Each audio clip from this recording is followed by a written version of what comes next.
Hoy con nosotros uno de mis mayores pecados, que es que no confié en el entrenador que hoy nos acompaña, Alberto Toribio, bienvenido.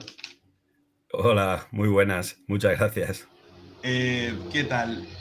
Digo no confié, pues ya te lo comentaba antes de empezar, mi mayor pecado, que después tuvieron a bien recordarme, fue que en las previas de la Superliga no confiábamos en que Soria tuviera la temporada que tuvo y al final hizo un temporadón.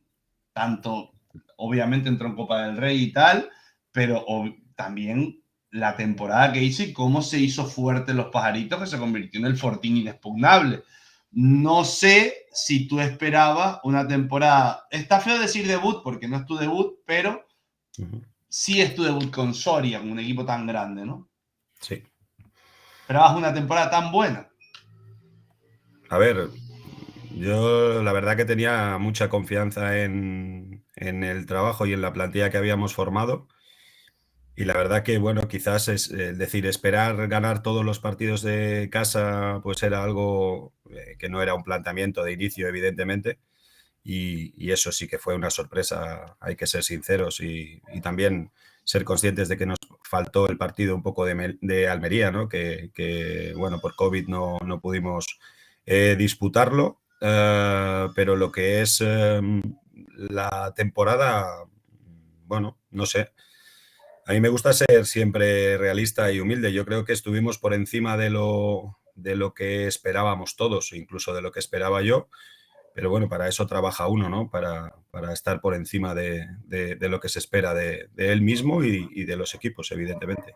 Claro, siempre me pregunto esto porque llegas por primera vez, después de muchos años, obviamente, la Bluma, donde también vamos a hablar de esa etapa, porque creo que ha sido uno de los grandes referentes de esa institución en ese tiempo, pero hablo de llegas, ¿cómo mides tu equipo?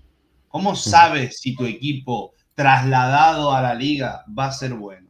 Cuando llegas por primera vez y llevas años sin tocar la Superliga. Hombre, a ver, evidentemente yo en esos 10 años que he estado en Blume, el contacto con la Superliga seguía ahí, ¿no? Al final yo la seguía estando en contacto con muchos de los equipos. Y sinceramente cuando vengo a Soria también tengo en cuenta un factor importantísimo, ¿no? Y es que no vengo a cualquier sitio. Estamos hablando de un histórico de la liga y no solo de un histórico, sino un equipo que el año anterior ha puesto contra las cuerdas a Almería, el que estuvo a punto de eliminarlo para entrar en semifinales, ¿no?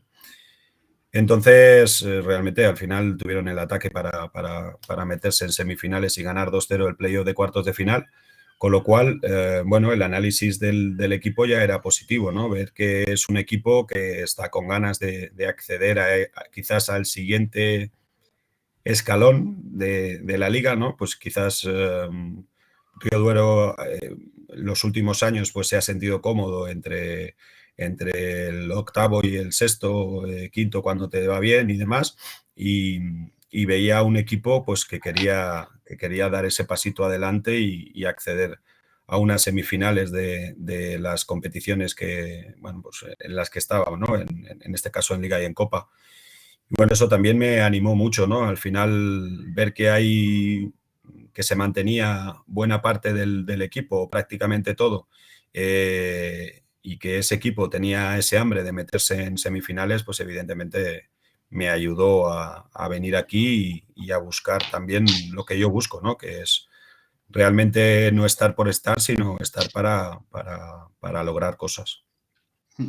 Mira, esta conversación voy a hacerte la misma pregunta que le hice a Ale, pero desde tu visión. Claro, cuando llega un nuevo entrenador, automáticamente tú sabes que los jugadores lo miden. Y tú no venías de entrenar Superliga, sino que venías de la Blume. ¿Cómo preparaste tu llegada? A ver, yo al final tuve un contacto directo con todos los jugadores, incluso antes de firmar, sí, incluso antes de firmar mi contrato.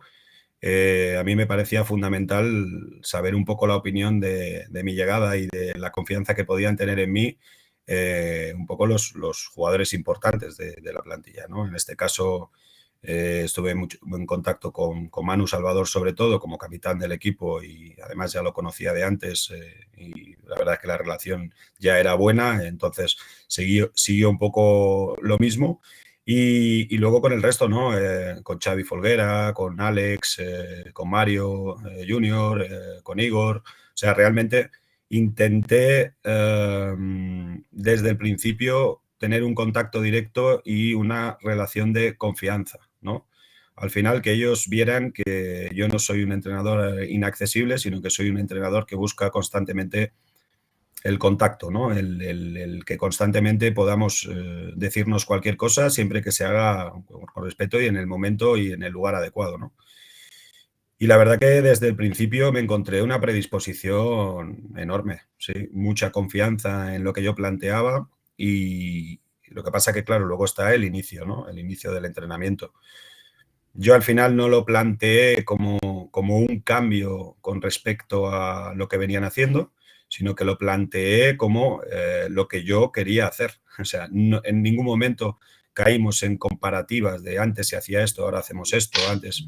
No, no, no. El planteamiento tenía que ser el que yo quería poner en juego desde el principio y la verdad que ahí me encontré una plantilla con una predisposición al trabajo enorme y sobre todo una plantilla con hambre, ¿sí? Con mucha hambre de ganar y sobre todo de mejorar. De mejorar y no solo en el juego, sino mejorar en todos los sentidos.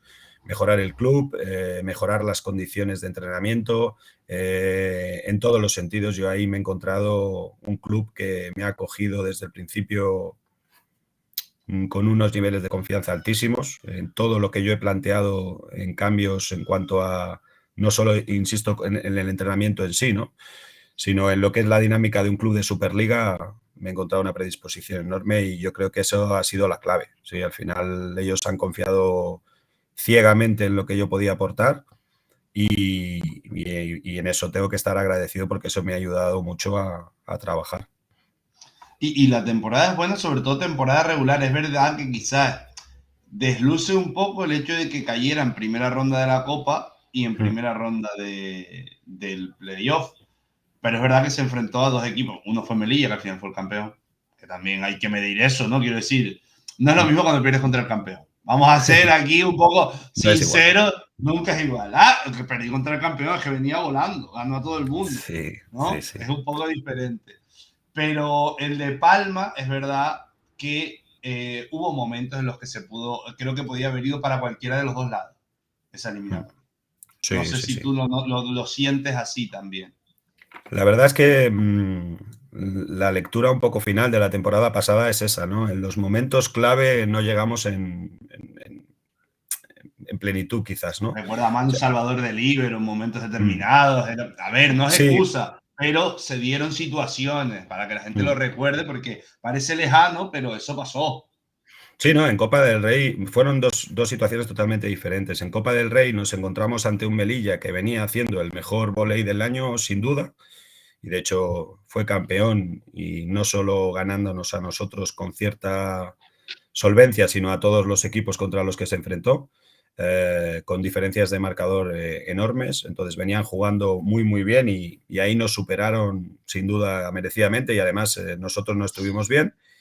Y luego quizás en playoff la lectura es diferente, ¿no? Nosotros no llegamos en el mejor momento. Al final, Xavi Folguera con una lesión en el último partido, en el penúltimo partido de liga, con un edema óseo en el empeine, pues empezó a entrenar 2 días antes del primer partido, porque realmente antes no se pudo. La lesión de Mario Junior, que el año pasado nos estaba dando nos estaba ayudando muchísimo en el ataque, sobre todo, pero también en el bloqueo y en el saque.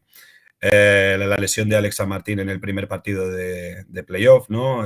Que al final acabamos cayendo en el segundo con Manu Salvador y con Óscar Serna de líberos. Bueno, se dieron una serie de condicionantes que creo que no fueron justos con el nivel de juego que habíamos estado dando durante todo el año.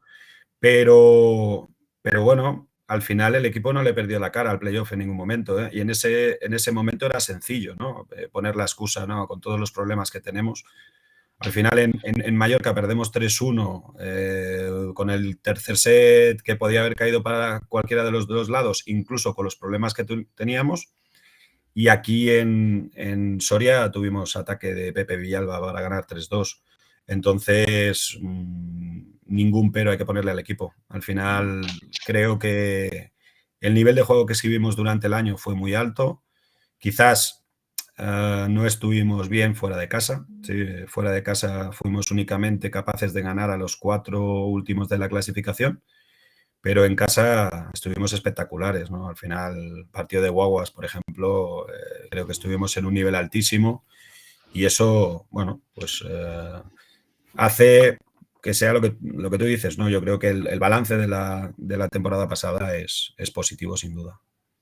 Ya, claro, es que el tema es ese, que cómo se convertía en el Dr. Jekyll y Mr. Hyde un poco fuera, ¿no?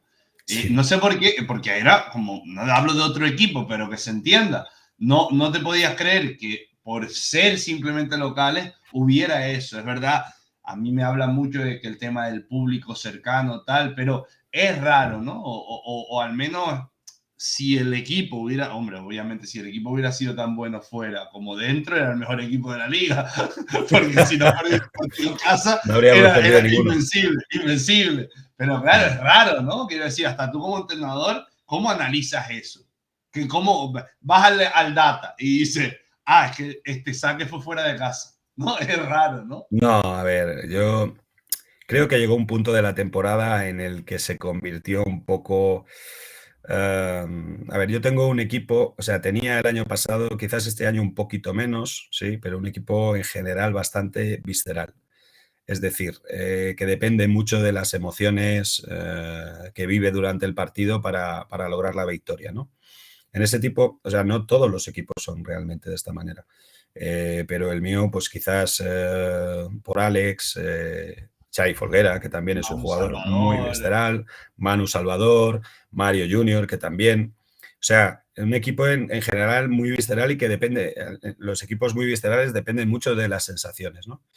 Y yo creo que Alex, no sé en qué momento, pero lo definió perfectamente.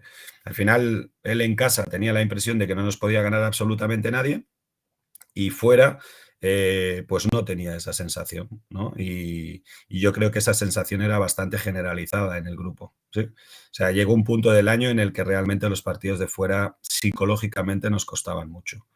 Y la verdad que yo le di vueltas y vueltas y vueltas a ver dónde podía estar un poco la clave para cambiar eso. Pero bueno, tampoco fue, o sea, realmente fuera de casa ganamos 4 partidos de 11, pero también competimos en otros, en un muy alto nivel, ¿no? Al final en Boiro tenemos balón para cerrar y no cerramos. En Manacor tuvimos balón para cerrar y ponernos 2-1 arriba y no lo fuimos capaces. En definitiva, la diferencia sobre todo era que los momentos claves en casa éramos capaces de sacar adelante y fuera normalmente no. Eso es un poco lo que yo creo que ocurrió y lo trabajamos y yo seguía confiando en que en playoff lo íbamos a cambiar. Pero ahí vinieron un poco los problemas de lesiones y la verdad que se nos hizo muy cuesta arriba el cambiarlo todo. claro, incluso si no me equivoco, hubo un partido contra Almería 3-1 o 3-2, ¿no? Fuera, de Almería era una cancha. Sí, en Sí, Almería igual, uno iguales y el tercer set hasta el 20 iguales y en un partido durísimo. Y además que en un partido en el que los dos equipos jugamos muy, muy bien. Yo salí muy contento de aquel partido pese a la derrota y me consta que Almería también estaba muy contentos con el partido que se había dado porque la verdad que yo creo que los dos equipos estuvimos en un nivel muy alto. Te voy a preguntar algo, es verdad que no sé si hasta dónde depende de ti o no, eso no lo sé, pero es verdad que hay un cambio en la plantilla. Mm. Se va Álvaro Jimeno, Adrián Olaya lo recuperan de la sesión el Guaguas, no entiendo muy bien cómo era el tema de contractual, pero vamos, que pertenecía a Ujú. Guaguas pero estaba cedido, ¿no? Sí, sí, sí. Eh, Y claro, y cambias de colocador. O al menos el colocador que no era el titular, ahora es el titular. Que es importante todo eso. O sea, cambiar un opuesto y un colocador como entrenador es un infierno. Es un Sí. infierno. Pero es verdad que está dando muy buen resultado. Ese tema de tener que montar un equipo de nuevo, ¿te preocupaba el hecho de no poder mantener el núcleo duro? Sí, me preocupaba, pero yo creo que es importante en estos momentos que todo el mundo sea consciente de que yo no me tiraba a una piscina sin agua. O sea, es Claro. decir, yo tenía muy claro en el momento en el que apostamos por Lucas Lorente como colocador titular, tengo muy claro que Lucas puede llegar a ser el titular de este equipo durante muchos años e incluso creo que puede llegar a cotas más altas, ¿no? O sea, realmente yo creo que es un colocador de futuro con el que además yo tenía la ventaja de que ya había trabajado antes. ¿Sí? Antes de venir a Soria, yo ya le había dirigido en 2 competiciones internacionales de menores y realmente sabía su carácter, ¿no? Que era un poco quizás lo que más dudas, ¿no? Podía dar, ¿no? Podía parecer anteriormente que Lucas tiene un carácter así introvertido y callado y con poco carácter, pero que va, yo al final lo conocía de pequeño y realmente una de las cosas que a mí más me gustaba de Lucas era su carácter. Porque realmente, si no tuviera el carácter que tiene, no podría estar afrontando las situaciones que está afrontando en estos momentos, ¿no? Se caería de rendimiento y no lo está haciendo, o por lo menos no lo está haciendo en todo momento, ¿no? Y la verdad que yo, mira, sinceramente valoramos otras opciones de colocadores y al final nos dimos cuenta de que realmente el futuro de este equipo y de este club era Lucas. Y había que apostar por él porque realmente el resto de opciones que teníamos no mejoraban demasiado a Lucas, ¿no? Sí, podrían tener evidentemente más experiencia, cualquiera de los que del resto que manejábamos la tenían, pero realmente, no sé, a veces, a mi presidente le gusta a veces hablar de los jugadores con números, ¿no? Decir, oye, pues Lucas es un 6, pero para mí va a ir un 10 o un 9. Sin embargo, el resto de los que manejábamos, pues a lo mejor eran un 7 ahora, pero no iban a llegar a ser un 9 en ningún momento, ¿no? Y eso es lo un poco que nos decidió. Y en cuanto al opuesto, pues ahí, sinceramente, fue quizás la posición que más me costó decidirme, porque manejábamos una lista de puestos muy grande, muy, muy grande. Y la verdad que en cuanto, bueno, valoramos a Moreno, yo hay ciertos elementos de su juego que quería incorporar al equipo, como es, bueno, yo creo que de todos he sabido el rendimiento que está teniendo con el saque y para mí no es una sorpresa. Y luego también, sinceramente, consulta con el resto del equipo, ¿no? Para mí es importante hablar con los demás jugadores, ¿no? Y, por ejemplo, pues en este caso que hace poco ha estado aquí, pues el caso de Alex, ¿no? Oye, Alex, ¿qué te parece, no? Para mí, que le doy mucha importancia y él me hablaba de lo que había sufrido con Moreno, ¿no? Y yo ese también fue otro de los elementos que me animó a traerlo. Y luego, evidentemente, que fuimos capaces de llegar a un acuerdo económico, ¿no? Nosotros tenemos unas limitaciones presupuestarias determinadas y nos tenemos que atender a ellas. Al final, no hay que hacer locuras tampoco para meterse donde quieres. Y estamos hablando siempre de ese tema, de la mejora, del seguir, podemos sospechar que si la temporada pasada fue así, es verdad que tú no puedes dar quiero decir, no puedes decirme vamos a ganarlo todo, eso no lo puede decir ningún entrenador si no está loco, pero el hecho de sí cambia la perspectiva con respecto al objetivo, que a lo mejor un objetivo era entrar en playoff y ahora es pasar de ronda, o estar bien clasificado, o estar entre los 4 primeros, o Sí. ese tipo de objetivos sí te puedes marcar. Sí, yo creo, mira, para mí hay una diferencia entre los objetivos mínimos y los objetivos máximos. Es decir, perdón, creo que el objetivo mínimo para nosotros, y además es el que establece el club y hay que vivir también con él, es meternos en todas las competiciones, es decir, meternos en playoff y competir en Copa del Rey. Ese, insisto, que para mí sería el objetivo mínimo, ¿no? Y luego están los objetivos máximos, que para mí, pues es como decías tú, que es nuestra ambición, es intentar pasar de ronda en alguna de las dos competiciones o incluso en las dos, ¿no? Creo que ese es el siguiente paso que falta no solo al equipo, sino al club para seguir mejorando, ¿no? Y además, que en el caso de Soria, pues es una vuelta a donde estaba, ¿no? Por decirlo de alguna forma. Quizás es una época de, bueno, de Numancia, y también de la primera parte, pero bueno, yo cuando juego los partidos en un fondo hay colgados carteles con títulos. Es decir, no estoy en un sitio que no sepan lo que es ganar en ningún momento, sino que es intentar acceder al sitio donde yo creo que Soria debería de haber estado siempre y sin duda al lugar donde se merece, porque aquí en Soria el vóley se vive, yo, bueno, no sé si por suerte o por desgracia, conozco muchas realidades en España, y aquí en Soria el vóley se vive de verdad. ¿Sí? Por la calle te para un señor de 80 años y te dice, oye, vaya, me acuerdo de la Copa del Rey, un señor me paró por la calle y me metió una bronca importante. Sí, o sea, me decía, me parece una vergüenza, ¿no? Y yo la verdad que lo único que me salió fue pedirle disculpas por si él había tenido esa impresión, ¿no? Pues que teníamos que trabajar para que nadie la tuviera. Pero bueno, eso aquí en Soria pasa y creo que lo tenemos que aprovechar porque se vive el vóley en una intensidad muy alta. Claro, es un poco, da esa sensación de futbolización del vóley, pero es por amor, ¿no? Sí, Yo sí. prefiero un deporte con fanáticos que sin ellos. Eso siempre No, lo yo he dicho. Yo también. prefiero un deporte donde la gente me putee por la calle que un deporte donde les dé lo mismo. Pero cuando les da lo mismo tiene ese rollo de poca importancia. Eso es. No, al final es seguimiento, ¿no? Y el vóley en Soria se sigue y nos exigen. O sea, son muy exigentes con nosotros porque realmente estamos hablando de personas que han visto ganar títulos y que han visto jugar incluso una final europea, ¿no? Hacer.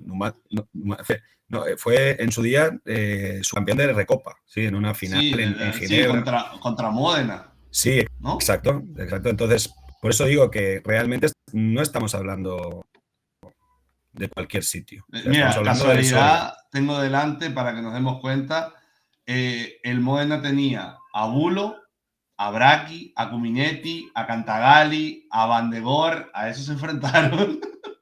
Exacto. Nada mal, ¿eh? Nada mal, ¿eh? La final de la Recopa. Y Sí. eso aquí la gente lo tiene en la cabeza, todavía. O sea, todavía hay gente que se acuerda de esas situaciones.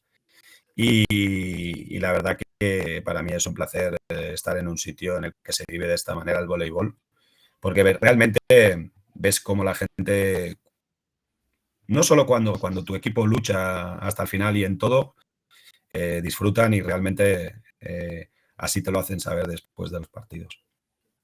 Eso está bien. Además es eso, lo que tú estás comentando, es que, claro, para el joven que nos ve, que son la mayoría, porque me salen las estadísticas de los que nos ven, claro, pueden pensar, no, Soria es un equipo que siempre ha estado ahí, pero que nunca... No, no, Soria tiene 3 ligas, tiene 3 copas, tiene 2 supercopas, algunas incluso en etapa moderna, pero es verdad que, ya te digo, 2007 para algunos o 2008 que fue la Copa, para algunos de nuestros espectadores eran niños. Entonces, Bueno, claro, yo tengo está, un jugador en el equipo que es nacido en el 2005. no puede haberlo visto. En esa estaba Manu Salvador, por ejemplo, es de los pocos títulos ahí que está Manu. Sí. Y es verdad que da la sensación esa de que pinta para eso. Pinta para equipo que puede llegar a cosas, llegar a cotas así. Yo no veo a este, que me odien los de Melilla, que sean que los quiero mucho, pero yo no veo a este Soria peor que el Melilla que gana la Copa el año pasado. En Sí, plantilla hablo. sí, sí, sí. A ver, yo creo que para mí la clave va a ser que nosotros seamos capaces de tener los pies en el suelo en todo momento. Es decir, no creo que tengamos un equipo, una plantilla o un presupuesto para ir ya de partida con esa, bueno, con ser favoritos, ¿no? Para nada. Yo creo que nuestro triunfo, nuestra virtud tiene que ser siempre plantearlo todo desde la humildad y desde el trabajo el día a día. Para mí es la clave y la verdad que también es mi filosofía. ¿Sí? Yo baso todo en lo que conseguimos cada día en la pista entrenando, y desde esa humildad es desde la que yo creo que vamos a ser capaces de afrontar objetivos importantes. Este fin de semana, precisamente contra Melilla, yo creo que ya hay momentos en los que quizás nos vemos un poco en la obligación, ¿no?, de ganar a Melilla, y se vio un poco finales de set, ¿no? Al final Melilla nos gana con detallitos y quizás nos gana con unos detalles en los que nosotros no solemos fallar, ¿sí? Entonces, eso habla un poco de un estado de nerviosismo a lo mejor un poco superior, y es importante que, insisto, tengamos los pies en el suelo en todo momento, porque si nosotros somos capaces de hacer algo, va a ser a fuerza de currar muchísimo. Y hay que perder esos partidos, ¿no? Quiero decir, hay que perder esos partidos, aunque suene raro, ¿no? Sí, además creo que esa es otra de las claves también. Yo creo que el equipo que no pasa por dificultad en algún momento no crece lo suficiente. Sí, el año pasado, quizás también esa es una de las lecturas del año pasado, ¿no? Quizás fuimos muy tranquilos durante todo el año, ¿no? El hecho de ganar todos los partidos de casa te producía que nunca, en ningún momento perdimos 2 partidos seguidos el año pasado, ¿no? Que quizás a veces pone nervioso a los equipos, ¿no? Entonces, ese estado del bienestar, por decirlo de alguna forma, creo que nos produjo que no llegáramos al límite, ¿sí? Y creo que para estar arriba en las competiciones, nosotros vamos a tener que estar en el límite por arriba, seguro. Y ahora ya voy a dar una vuelta de tuerca porque me interesa mucho esa parte. O sea, fuiste entrenador durante 10 años de formación por circunstancias o porque siempre valoraste mucho la formación, o en realidad es el mismo trabajo, porque yo creo que no es el mismo, pero un poco para explicar eso, 10 años y de repente un cambio radical. ¿Era circunstancial que estuvieras allí o fue que a ti te interesaba mucho la formación? Mira, realmente esto, bueno, me lo han preguntado muchas personas, ¿no? Al final, cuando yo me fui a Blume, llevaba 7 años en Superliga, ¿no? Llevaba 2 años como segundo entrenador de Óscar Novillo en Elche. Luego entrené 2 años como primer entrenador en Elche y 3 en Tarragona, ¿no? Y bueno, lo llamativo era, oye, ¿y cómo puede ser que la Federación Catalana, ¿no?, en este caso, se haya querido hacer un poco con tus servicios para llevar un grupo de formación si tú eres un entrenador de Superliga? Bueno, ahí creo que hay que analizar un poquito más. Al final hay que ver las plantillas con las que yo jugaba en Superliga. No sé, por ponerte un ejemplo que quizás conozca todo el mundo, ¿no? Sergio Noda estuvo 4 años conmigo en Elche. Desde los 16 hasta los 20, que ya se va a Almería, ¿no? Pero vamos, como jugadores como esos hay varios. Más o menos buenos, ¿no? Sí. Juega algo el Noda. Por eso decía que realmente mis plantillas siempre estaban conformadas por jugadores futuribles. Es decir, cuando yo tenía los suplentes en ocasiones y en otras no, yo siempre tenía proyectos de jugadores en todas mis plantillas, ¿no? Y ahí es donde tuvo sentido el que yo entrara en Blume, ¿no? Al final. Y luego yo también tenía y sigo teniendo la ambición de competir internacionalmente. Para mí eso siempre ha sido un objetivo importantísimo como técnico. Y la verdad que junto a Blume pues iba un poco el acceso a las categorías de menores de la Federación Española, ¿no?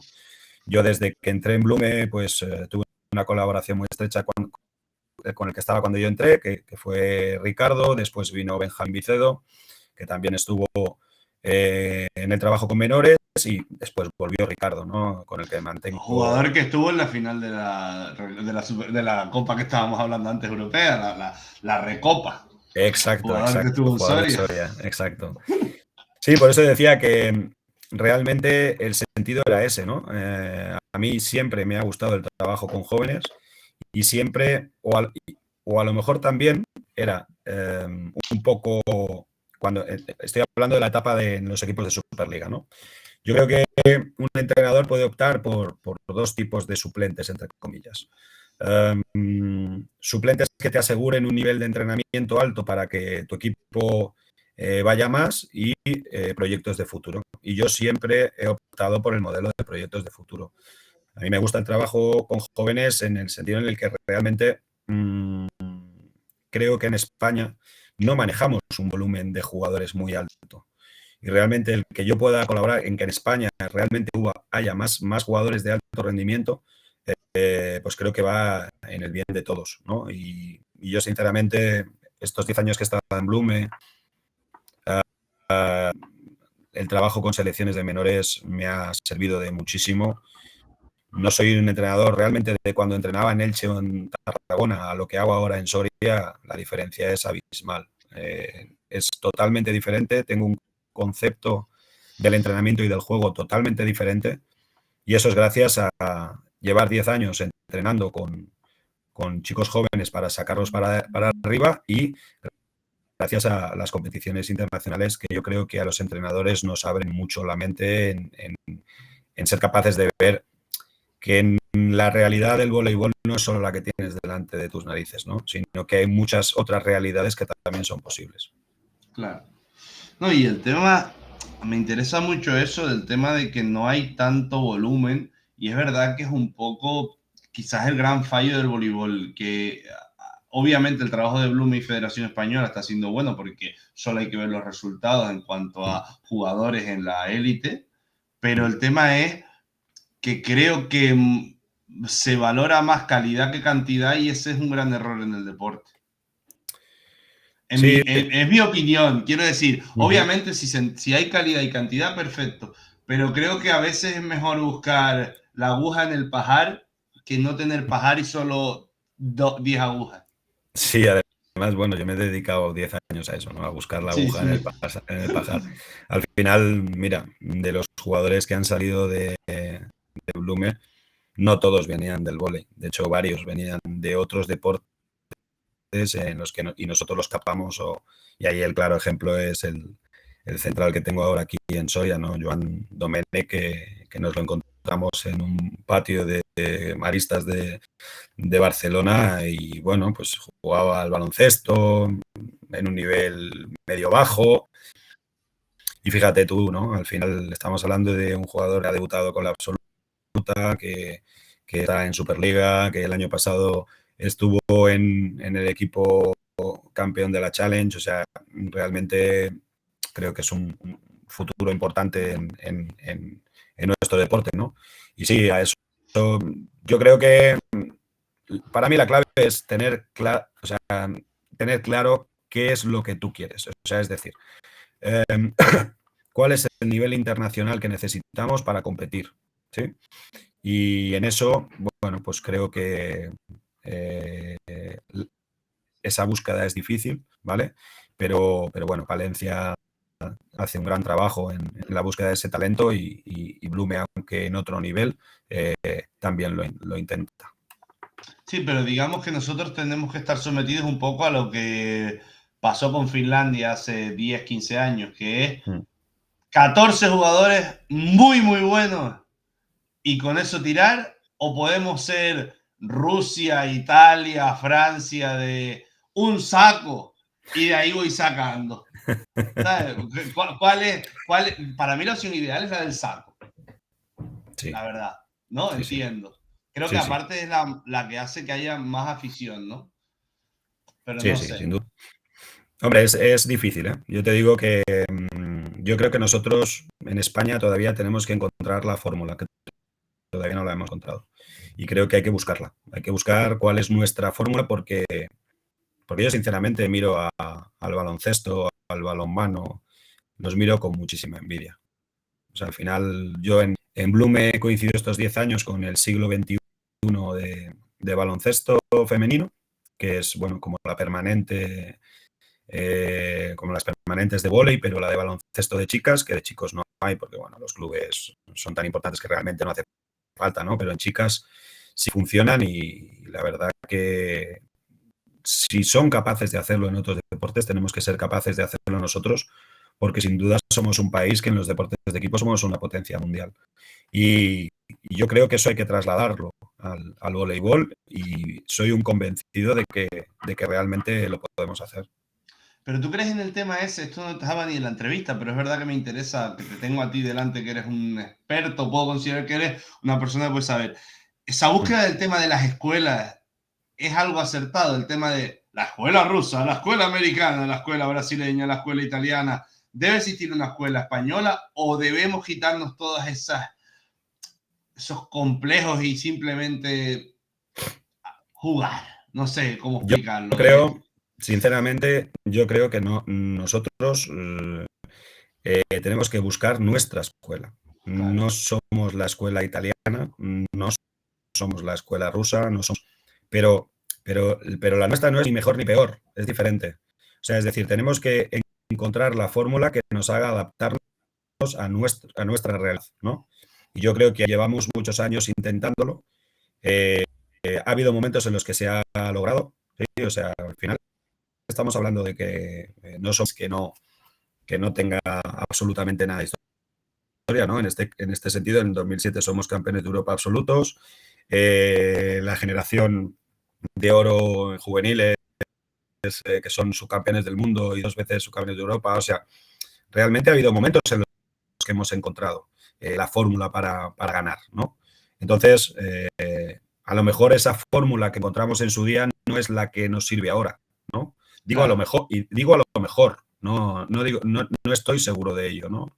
Yo la verdad que no, en estos momentos no estoy trabajando directamente en eso, estoy centrado en la Superliga, pero creo que es fundamental eso, que encontremos nuestra identidad. Claro, éxitos como el francés nos ponen un espejo un poco raro, porque yo, por ejemplo, recuerdo 2007, Francia-España, Mm, y eran dos equipos muy parecidos, la Francia de Antigua y tal, y la mm, España de los Falasca, de Pascual, de toda la pesca. Y el rollo es que eran dos equipos muy parecidos, dos equipos muy defensivos, que defendían muy bien y después obviamente tenían buenos atacantes y los centrales eran más bien tirando a bloqueadores. Francia sigue con ese modelo. sí, Francia sí, sigue con ese modelo. Y que no digan que no salió, ¿eh? Es verdad, obviamente, cada 20 años sale un Mbappé, estoy de acuerdo, pero no es solo Mbappé. O sea, ¿qué no, equipo le no, cambias al tienen... colocador en mitad de unos Juegos Olímpicos como Toniuti Brizar y sale bien? Mm, Nunca, jamás. ¿Quién cambia a Boyer, pone a Patri y sale bien? mm. Eso también es todo lo Sí, que tiene pero la red. es un poco lo que te decía, pero quizás ahí es donde se ve el volumen de jugadores que tienen los franceses. Claro, Tienen un volumen de alto nivel muy grande, ¿no? Porque todos vemos los que juegan, pero si miramos los que están fuera, estamos hablando de que son titulares en las grandes ligas del mundo, ¿no? Entonces, no tienen suplentes que sean titulares o suplentes en ligas menores, ¿no? Sino que son realmente de un nivel altísimo. Insisto en eso, tienen un volumen de jugadores muy grande, pero creo, claro, estamos hablando de un país que tiene 8 centros de tecnificación, ¿no? Estamos hablando que quizás no tiene una figura de una concentración permanente como la que tiene, como tenemos en España, como es Palencia y como es Soria, de chicas, pero ellos lo tienen mucho más partido, ¿no? Tienen acceso a un volumen de jugadores mayor. Y eso unido a que también les han venido unas generaciones con un nivel de talento altísimo. Como decías antes, en Gapet sale uno cada mucho tiempo y realmente, eh, bueno, yo creo en ese sentido que para mí la Italia, ¿no? Que quizás no esté dependiendo tanto de eh, talentos individuales, sino de una fórmula no solo de captación, sino de juego, que viene desde hace muchos años. Realmente yo tengo la suerte de haber competido contra Italia desde sub 17 hasta mayores, pues de todas las edades, y ves una constante en su forma de jugar. Sí, o sea, realmente saben a lo que juegan, pero claro, aquí yo creo que la gran diferencia con el vóley español pues es que nosotros no tenemos un Luve, un Trento. claro, eh, ese es que, el tema, que las ligas, la francesa sí podemos, es verdad que ahora está mucho mejor, pero hace unos años era una liga normalita. El Tours y a lo mejor se colaba el Cannes y gracias en Europa, pero no era un equipo. Y al final han sacado talento, un poco como era España, de Unicaja a veces jugaba una final de Champions, pero tampoco eso es. era lo lógico. Eso, Y el eso. tema es ese, que Italia es que tiene un eso de clubes que les hace crecer, ¿no? O sea, Micheletto sería Micheletto si no estuviera en Trentino. No sé. Yo, bueno, la primera vez que vi a Micheletto fue en Italia en un Webza y era suplente. Sí, o sea, realmente de esa selección, y estamos hablando, no estamos hablando de hace tantos años, ¿eh? Estamos hablando de Micheletto No, sub-18. no tiene mucho, Por tampoco. eso, estamos hablando de Micheletto sub-18. Y realmente, pues recuerdo que la final fue Bélgica contra ellos y curiosamente, o sea, no curiosamente, ganó Bélgica 3-0 en Italia el torneo, ¿no? Y Micheletto entró en el, pues, creo que fue en el mitad del segundo set y ya se quedó. Y realmente en esos momentos él no podía jugar a ese nivel, pero los técnicos tenían claro que el futuro era él y eso en Italia lo hacen mucho, sí, apostar por jugadores que realmente en ese momento no son de un nivel muy alto, ¿no? Pero que ellos tienen claro que van a llegar a ser los mejores, ¿no? Y ahí el claro ejemplo es Gianelli, ¿no? Gianelli empieza a ser titular de la selección absoluta italiana muy pronto, con un nivel muy alto, pero bueno, yo me recuerdo verlo y ser un jugador muy bueno, pero de lo mejor hablabas de él, no era de lo más importante que tenía que hacer, porque hablabas de Gianelli en bloqueo, hablabas de Gianelli en saque, pero no hablabas de Gianelli al pase. Pero ellos lo tenían muy claro, que el futuro suyo era Gianelli y bueno, pues yo creo que en el último campeonato del mundo se ha confirmado, ¿no? Sí, de hecho, fíjate tú que yo siempre he sido un crítico tremendo de Gianelli, tremendo. O sea, me gustaba mucho, pero obviamente yo era más de otra escuela, más de fantasía. Me gusta más Luciano o Sí, yo qué sí. sé, Marceliño o los que todos nos gustan. Que Gianelli, que es más, que no quiero decir que tenga menos imaginación, pero es más mecánico. Y sin embargo, hablando, Anastasi, Samuel o tal, decían, es el mejor colocador italiano de todos los tiempos. Sí, sí. Decían el mejor de todos los tiempos. O sea, no el mejor no, el mejor de todos los tiempos. Y como colocador, no como sacador, Sí, como sí, bloqueador. como colocador. Dice, es el mejor colocador de todos los tiempos. Y al Sí, sí, sí. final, pues tenían razón ellos porque yo soy un ignorante. Sí, Obviamente. no, pero yo a lo que voy es que, pero ellos la apuesta han tenido muy clara. O sea, cuando lo pusieron a jugar de titular con la selección absoluta, no creo que tuviera el nivel todavía para serlo. Pero ellos hicieron en ese momento una apuesta de futuro y fíjate tú lo bien que les ha salido. Hombre, recuerdo una entrevista a Milinkovic, creo que fue con Luciano de Checo, ellos dos hablando durante la pandemia, que Mm. Milinkovic decía, esto pasa solo en Argentina y en algunos países, y voy a nombrar aquí a España, que si tenemos un chico de 2 metros que no hace un punto de opuesto, y tenemos un chico de 1,80 que hace 30, a la selección va a ir el que hace 30 puntos. Y es verdad que eso se da, quiero decir, la no confianza del hecho de que de lo que hay que ver es más allá de eso. Y sobre todo de las explosiones de los jugadores que van a veces más tardías, a veces más tempranas. Yo creo que ahí la clave es saber tener las dos cosas. Es decir, eh, saber cuáles son tus apuestas de futuro y saber cuáles son tus realidades. Porque, claro, las competiciones, por ejemplo, de menores tienen un problema, ¿no? Y es que realmente si, si no ganas partidos, juegas menos. Entonces, Sí, y es la pescadilla que se muerde la cola. Si tú juegas menos partidos, te desarrollas menos. Entonces, necesitas tener un equilibrio entre resultados y, eh, y saber cuáles son tus figuras futuribles, ¿no?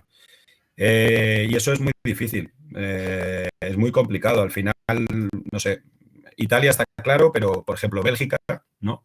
Lleva unos años, tiene dos generaciones, creo que son 2001, 2003, nacidos 2001 y 2003, que lo han ganado todo, en menores han quedado campeones de Europa, han quedado subcampeones, no, perdón, entre los tres primeros creo del mundial. O sea, realmente es un nivel muy alto, pero tú miras ese equipo y piensas que ninguno de esos va a acceder a la selección absoluta. Entonces es lo que digo, encontrar el equilibrio entre una cosa y otra no es sencillo. Y ahí es importantísimo, bueno, pues que las personas que planifican todo esto lo tengan claro y luego habrá apuestas que te salgan bien y habrá apuestas que te salgan mal. Nunca todas te pueden salir bien, es imposible. Pero sobre todo, saber cuál es tu objetivo, ¿no? Pero insisto que no es sencillo, porque creo que uno de los hándicaps que nosotros tenemos en estos momentos en menores en España, en selecciones, es que jugamos poco partidos, porque realmente o no conseguimos clasificarnos para campeonatos de Europa. Si no te clasificas para campeonatos de Europa, no te puedes clasificar para campeonatos del mundo, y es al final una rueda de la que necesitamos salir.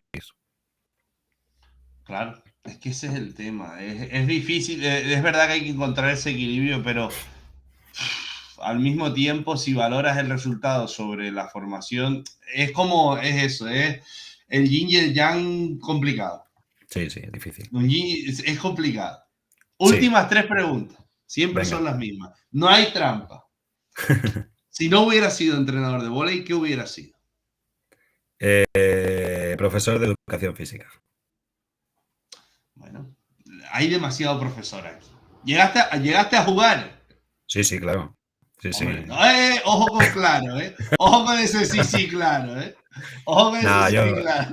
toda mi carrera como jugador la desarrollé en el mismo sitio, que fue en Universidad de Valladolid, que bueno, en mi época estábamos en lo que es ahora Superliga 2, jugamos 3 fases de ascenso a Superliga 1 contra los Melilla, contra los Andorra, contra todos estos equipos que andaban en esos momentos por ahí, incluso contra Palma, cuando era Porto. O sea, realmente, bueno, no me considero que yo haya llegado. ¿Posición? ¿Posición? Bueno, pues fui el primer líbero de mi equipo. ¡Eh! Bueno, yo jugaba, realmente a mí la posición de líbero me salvó la vida, porque realmente yo por 4 no habría llegado a ser titular nunca, porque además tenía 2 compañeros muy buenos. Y la verdad que, bueno, desarrollé la última parte como líbero, y la verdad que ahí encontré un poco mi sitio. Sí, ese era mi sitio y yo disfrutaba muchísimo jugando a esa posición, hasta que, bueno, pues ya el último año que jugué, pues era ya en el que estaba de entrenador-jugador, ¿no? Y decidí que yo quería ser entrenador, y que realmente a mí me costaba muchísimo hacer las dos cosas. Yo no fui capaz, y de hecho el año que estaba de entrenador-jugador, a partir de noviembre, no me puse. No, ya decidí poner a los demás porque no. ¿Sabes que con Tirini, que la entrevista la tuve justo antes, de hecho por eso esta empezó un poquito más tarde, le pregunté qué opinaba eso de que había entrenadores, y de hecho entrenadores de alto nivel? Yo, de hecho, tuve la duda de si Julio Velasco ha jugado a vóley, que nunca lo he sabido. Siempre, no he Yo sabido si creo que Julio no. Velasco y Raúl Lozano, no lo sé, Raúl no creo lo que sé, sí, pero yo, pero Julio, creo, creo que bueno, no, ¿verdad? ¿Verdad que no tengo la suena? suerte de conocerlo. Bueno, hemos tenido, cuando fue seleccionador español, recuerdo que bueno, estuvo 3 días conmigo en Tarragona trabajando conmigo, porque cuando él llegó como seleccionador estuvo en todos los clubes y muy en contacto con los entrenadores y demás, y la verdad que me llevé 3 días que fueron oro, porque aprendí muchísimo de él. Y yo no lo sé, pero creo recordar que no. Y verdad que choca eso, que no jueguen.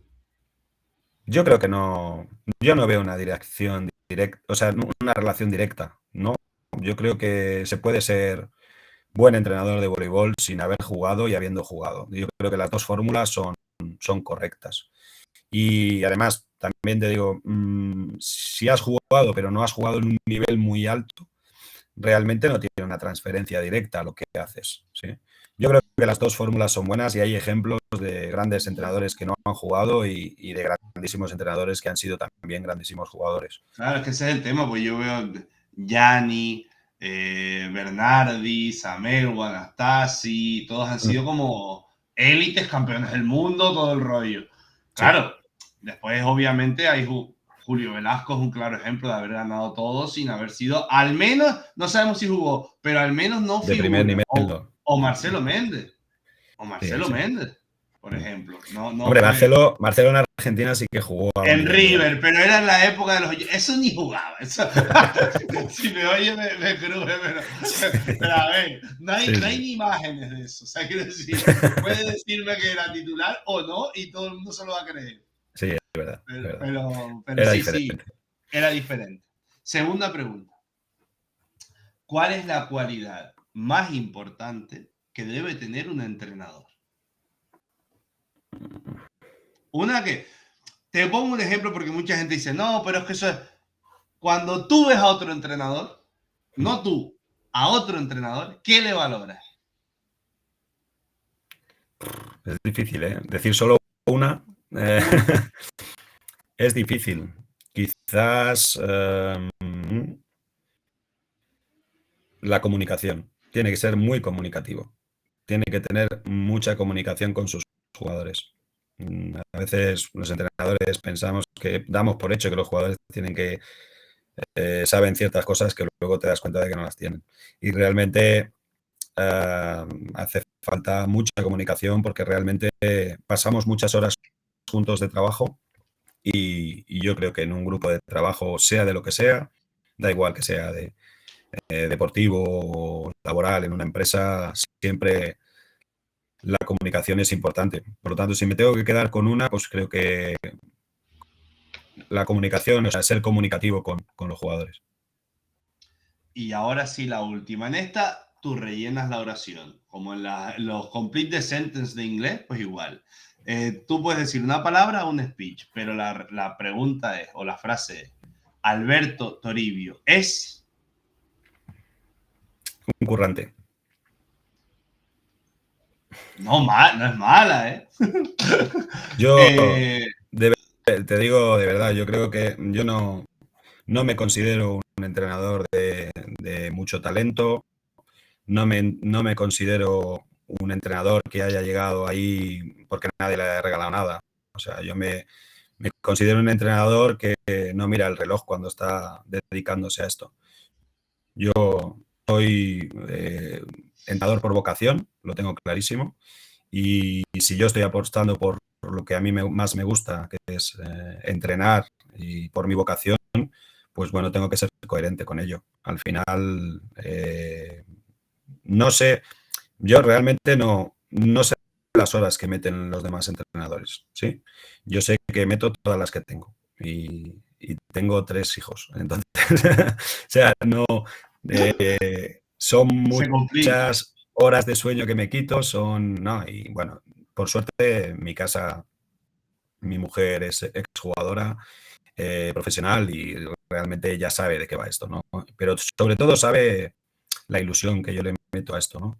Entonces, eso hace que, bueno, pues que la apuesta por dedicarnos a esto no sea solo mía, ¿no? Sino que sea de toda la familia. Pues hasta aquí la entrevista, Alberto. Muchísimas gracias. Tengo muchas ganas de conocerte. Igualmente, muchas gracias.